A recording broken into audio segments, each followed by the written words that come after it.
بسم اللہ الرحمن الرحیم۔ السلام علیکم ورحمۃ اللہ وبرکاتہ۔ تحریری فیصلے نے تو تہلکہ مچا دیا ہے، حکومت کی چولیں ہلا کے رکھ دی ہیں تحریری فیصلے نے۔ ایک اور جو درخواست آئی تھی ایک شہری کی، اس پر بھی بڑا زبردست آرڈر جاری ہوا ہے۔ میں آپ کے سامنے دو چیزیں رکھتا ہوں۔ نمبر ایک، جو انہوں نے چال چلی تھی، سپریم کورٹ نے وہ مسترد کر دیا۔ ریٹن آرڈر میں لکھا ہوا ہے، سپریم کورٹ نے واضح کر دیا ہے کہ جو حکومت نے دعویٰ کیا تھا کہ ان کے پاس یہ طاقت نہیں ہے کہ وہ یہ 21 ارب روپیہ جاری کر سکیں، اور جس وجہ سے وہ پارلیمنٹ میں لے کر گئے تھے، اس وجہ کو تسلیم نہیں کیا جاتا۔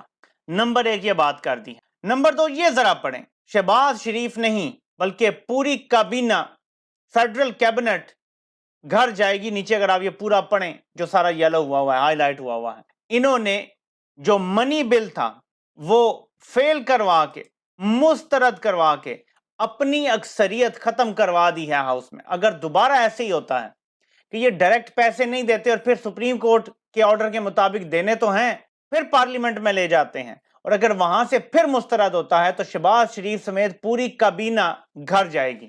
صرف حکومت میں وزیر اعظم نہیں ہوتا، پوری کابینہ کو ملا کے حکومت بنتی ہے۔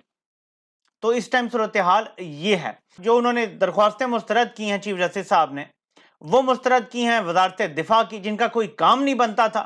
انہوں نے مسترد کر دیے ہیں سارے دعوے جو حکومت نے کیے تھے۔ الیکشن کمیشن نے جو دعویٰ کیا تھا اور جو درخواست، وہ بھی مسترد کر دی ہے جی کہ ہم نہیں کروا سکتے الیکشن۔ سب کچھ مسترد ہو گیا ہے۔ اب پیچھے کیا رہ گیا ہے جو باریک چیز ہے؟ فضل الرحمان اب تک مذاکرات کے لیے نہیں مان رہے، تو عدالت نے اپنے آرڈر میں لکھا ہے کہ مذاکرات جہاں پہ کروانا خوش آئند ہے ماحول اچھا کرنے کے لیے، وہاں پہ ٹائم از آف ایسنس۔ یہ سب سے امپورٹنٹ جملہ ہے جو شہری کی درخواست پہ آرڈر آیا ہے۔ ٹائم از آف ایسنس، یعنی جو 14 مئی کی ہم نے ڈیٹ دی ہوئی ہے نا، اس سے نہیں ہم ہٹنے والے۔ اگر اس دوران اور ٹائملی مینر میں مذاکرات ہو جاتے ہیں پھر تو ٹھیک ہے۔ تو آصف زرداری نے فوراً چال کھیلی ہے کہ ہمیں سپریم کورٹ ٹائم دے، وقت دے تو ہم کر لیں گے۔ اب اس میں کیا کھیل کھیلی جا رہی ہے؟ اے این پی اور مولانا فضل الرحمان، غلط لفظ میرے منہ سے نکل گیا، بہرحال اب نکل گیا ہے، وہ مذاکرات سے انکار کر رہے ہیں۔ پھر سپریم کورٹ کو بتایا جائے گا کہ انہیں منانا رہ گیا، پلیز سختی نہ کریں، ہم انہیں منا کے لے آئیں گے، اور یہ وقت گزاریں گے مزید۔ یہ ان کی پلان کا حصہ ہے۔ ہو سکتا ہے پیسے جاری کر دیں، اب صرف وقت گزارنے کی طرف کوشش جاری رکھیں، اور پھر ایک وقت ایسا آ جائے کہ مئی گزر جائے، جب مئی کا اینڈ آ جائے گا تو یہ کہیں گے جی اب بجٹ ہم نے دینا ہے۔ بجٹ جب دے لیں گے تو اس کے بعد کہیں گے جی یہ پاس بھی کرنا ہے۔ معاملہ جون کے دوسرے ہفتے تک چلا جائے گا۔ تو یہ کہیں نہ کہیں ستمبر اکتوبر تک معاملہ لٹکانے کی کوشش کریں گے۔ لیکن مسئلہ یہ ہے کہ چیف جسٹس نے کہا ہے کہ اگر تو معاملات کسی طرف لگتے ہیں اور ایک کنسنسس ڈیولپ ہوتا ہے تو پھر تو ہم گنجائش نکال لیں گے۔ وہ سپریم کورٹ کا طریقہ کار ہے کہ سپریم کورٹ کیا کہتی ہے کہ اگر تو پارلیمنٹ کی مرضی ہے، وہ آئینی ترمیم کرنا چاہتے ہیں، تو یہ ان کی صوابدید پہ ہم چھوڑتے ہیں، ورنہ ہم اس کو ون ٹائم کانسٹیٹیوشنل کور دے دیتے ہیں سپریم کورٹ کے آرڈر کی وجہ سے، جو ایز اے پریسیڈنس یوز نہیں ہوگا اور دوبارہ کبھی یہ نہیں کیا جائے گا، اور یہ ایک بار نافذ العمل ہوگا اور پھر ختم ہو جائے گا۔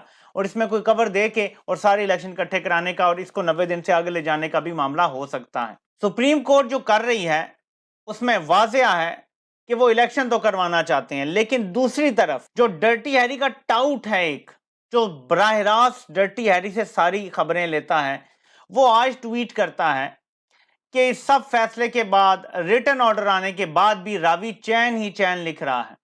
مطلب ڈرٹی ہیری کو یقین ہے کہ وہ اپنے منینز کے ذریعے، اپنی گیمز کے ذریعے، اپنی چلاکیوں کے ذریعے اب بھی عدالت کو بیوقوف بنانے یا کوئرس کرنے میں کامیاب ہو جائے گا۔ اس کو ذہن میں رکھیے گا کہ ٹاؤٹ اب بھی مطمئن ہے، کیونکہ ٹاؤٹ کا مالک مطمئن ہے۔ وہ کبھی بھی مطمئن نہیں ہو سکتا اگر معاملات الیکشن کی طرف جا رہے ہیں۔ یا دوسری وجہ مطمئن ہونے کی ایک ہی ہو سکتی ہے کہ عمران خان کا جو توشہ خانہ کا کیس ہے، جو جج صاحب دیکھ رہے تھے، ان کو تبدیل کر دیا گیا ہے۔ عمومی طور پہ ججز تبدیل ہوتے ہیں تو دو وجوہات ہوتی ہیں، یا تو آپ کو کیس سے نکالنا ہے یا کھینچنے کا وقت آ گیا ہے، اب آپ کو رگڑنا ہے۔ یہ بھی ہمیں نظر آ جائے گا آگے، کیونکہ جج صاحب نے تو اینڈ آف دا منتھ کی ڈیٹ دے دی تھی اور مسترد کر دی تھی درخواست الیکشن کمیشن کی کہ جلدی کیس لگاؤ۔ اب نیا جج ہو سکتا ہے لائیں، فرمائشی جج، تو وہ ہو سکتا ہے کہ جلدی ڈیٹ دے دے اور کوئی غلط فیصلہ دے دے، کیونکہ الیکشن سے پہلے یہ تو وعدہ ہے ان کا کہ انہوں نے عمران خان کو ایک بار نائل کرنا ہے، بے شک وہ ہائی کورٹ میں جا کے کیس ردی کی ٹوکری میں چلا جائے، ایک بار نائل ضرور کرنا ہے۔ گوال منڈیلا کی خواہش پہ۔ میں آپ کو یہاں پہ ایک بات واضح کر دوں، عمران خان کو انہوں نے نااہل کیا تو یہ عوام کو مزید غصہ دلائیں گے، مزید ووٹ پڑے گا تحریک انصاف کو، اور یہاں تک کہ جو 3/4 کی بات ہے وہ کلین سویپ پہ آ جائے گی۔ تو آپ مجھے بتائیں کہ پہلا کام تحریک انصاف جب حکومت میں آئے گی تو کیا کرے گی؟ عمران خان پھر لڑ کے آ جائیں گے اور آ کے پھر وزیر اعظم بن جائیں گے۔ اسمبلی نے تو فوراً ان کو بحال کروا لینا ہے، ہو سکتا ہے کوئی ٹائم بینگ کے لیے 2 ہفتے کے لیے 4 ہفتے کے لیے وزیر اعظم منتخب کروا لیا جائے، ہو سکتا ہے شاہ محمود قریشی صاحب کو بھی شیروانی پہننا نصیب ہو جائے 4-5 ہفتے کے لیے، اور پھر جب الیکشن ہو ضمنی تو اس کے بعد پھر معاملات عمران خان کے ہاتھ میں آ جائیں۔ تو یہ نائل کر کے بھی کچھ نہیں کر سکیں گے۔ جب ایک پارٹی اتنی اکثریت سے آ جاتی ہے وہ سب کنٹرول کرتی ہیں، اور ورس کیس جو ان کے لیے سیناریو بن رہا ہے نا، جس وجہ سے یہ انتخابات 2024 میں کروانا چاہتے ہیں، وہ میں آپ کو بھی بتا دیتا ہوں۔ مارچ 2024 میں سینٹ کے الیکشن ہیں، آدھی سینٹ کی سیٹیں مارچ 2024 میں چوز کی جائیں گی، ایک قومی اسمبلی کی سیٹ ہوگی آئی تھنک، اور باقی صوبوں کی سیٹس ہوں گی، 40 ہوں گی، 50 ہوں گی، 30 ہوں گی، وہ بھی پتہ چل جائے گا کہ کتنی ٹوٹل سیٹس بنتی ہیں۔ مجھے ابھی ایگزیکٹ نہیں پتا نمبر کے 96 ممبر ہیں کتنے ہیں 92، کیونکہ کچھ کم ہوئے تھے ایکس فاٹا کی وجہ سے بھی ممبر، تو ایگزیکٹ مجھے نمبر نہیں پتا، لیکن آدھی سیٹس جو ہیں ان پر الیکشن ہونے جا رہے ہیں۔ اس کا پتہ ہے مطلب آپ کو کیا ہے؟ کہ جس نے پنجاب میں کلین سویپ کیا ہوگا، جس نے کے پی سے کلین سویپ کیا ہوگا، جس کو سندھ میں بھی اچھی سیٹیں ملی ہوں گی، بلوچستان میں بھی، وہ سب سے زیادہ سینٹ میں سیٹیں لے گا۔ آلریڈی سینٹ میں سب سے بڑی جماعت تحریک انصاف ہے۔ اگر تحریک انصاف اگلے سال مارچ میں سینٹ میں اسی طرح اپنی کارکردگی، اگر جیسے صوبائی الیکشن میں ان کا چانس بن رہا ہے جیتنے کا، کلین سویپ کرتی ہے اپنے اپنے صوبوں سے، تو تحریک انصاف کو سینٹ میں بھی اکثریت ملنے کے چانسز ہیں۔ جب ان کو سینٹ میں بھی اکثریت مل جائے گی، قومی اسمبلی میں وہ 3/4 سے بیٹھے ہوں گے، تحریک انصاف پورے سسٹم کو کنٹرول کرے گی اور اسٹیبلشمنٹ بھی کچھ نہیں کر سکے گی۔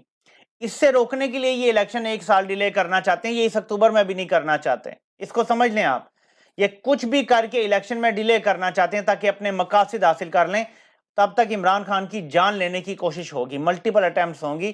اگر عمران خان کی جان لے لیتے ہیں پھر انہیں بھی کوئی ایشو نہیں ہے، پھر ٹھیک ہے، شاہ محمود قریشی آ جائیں، اسد عمر آ جائیں، فواد چودھری، ان میں کہیں نہ کہیں بہت زیادہ مفاہمت کا بھی ہے ایک عنصر ان میں، جو عمران خان میں اس حد تک نہیں ہے، تو ان کے ساتھ چل سکتے ہیں ادارے۔ پہلے بھی آفر ہو چکی ہے اسد عمر کو، شاہ محمود قریشی کو، کیا آپ سنبھالیں پارٹی اور عمران خان کو سائیڈ پہ کر دیں، انہوں نے انکار کیا ہے، وہ وفادار ہیں، وہ کھڑے ہوئے ڈٹ کے، لیکن اگر عمران خان خدا نخواستہ رہتے ہی نہیں ہیں تو پھر ظاہر ہے وہ لوگ مفاہمت کر لیں گے، پھر وہ اس طرح تو نہیں عمران خان کے نظریے پہ کھڑے ہوں گے جس طرح سے عمران خان کھڑے، یعنی اس حد تک تو کوئی نہیں ڈٹ سکتا کہ گولیاں کھا کے بھی کہ جی میں نے نہیں کرنا، آپ کی بات نہیں ماننی۔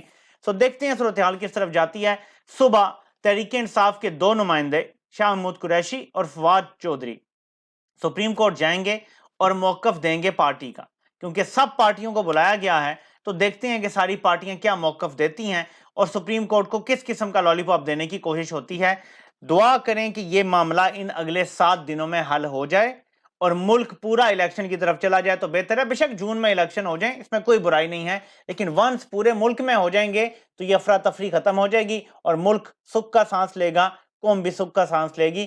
اور اگر یہ فیصلہ عید سے پہلے آ جاتا اور مذاکرات میں کچھ معاملات بن جاتے تو قوم سکھ سے عید بھی مناتی۔ اب تو قوم کی عید بھی پھیکی ہوئی پڑی ہے کہ قوم کے سارے حقوق سلب ہوئے پڑے ہیں، مہنگائی کا وہ طوفان ہے کہ غریب کی تو کوئی عید رہ نہیں گئی، مڈل کلاس کی بھی عیدیں ختم ہو گئی ہیں۔ سفید پوش لوگ تو بےچارے بدن ڈھانپ رہے ہیں اپنا بڑی مشکل سے کہ ہم کدھر جائیں، پیسے نہ مانگیں کیا کریں، بےچارے وہ مجبور ہیں۔ سپریم کورٹ کی بڑی ذمہ داری ہے کہ نظریہ ضرورت کو دفن کریں اور آئین کو امپلیمنٹ کریں، اور جو بھی پنچایتی فیصلہ بھی ہوگا آئین اس میں نہ روندا جائے، آئین کے مطابق فیصلہ ہونا چاہیے۔ آپ سے انشاءاللہ پھر ملاقات ہوتی ہے۔ اللہ پاک آپ سب کا حامی و ناصر ہو۔ آپ سب کی سننے کا بہت بہت شکریہ۔